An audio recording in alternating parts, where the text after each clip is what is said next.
8 millions de morts, 7 millions de déplacés internes. Dans l'indifférence générale, le sang coule au Congo. La République démocratique du Congo est victime de graves violations du droit international humanitaire et des droits de l'homme.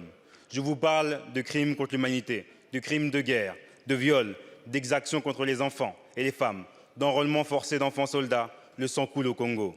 Depuis 25 ans, la ville de Goma, le nord et le sud Kivu sont confrontés à une crise humanitaire et sécuritaire déchirante.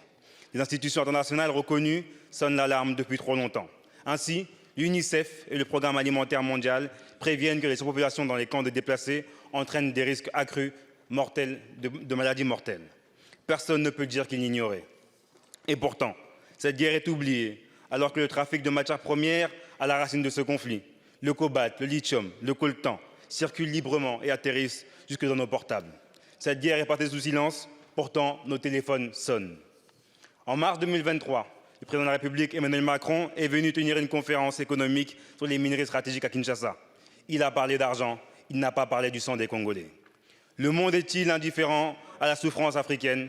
Face à l'aveuglement volontaire des responsables politiques et économiques, je veux affirmer que pour nous, la vie des Congolais compte. Il y a urgence. Le M23, groupe armé directement soutenu par le Rwanda, selon les rapports des Nations Unies, s'est rapproché de Goma, ville de 2 millions d'habitants. Nous avons le devoir d'agir.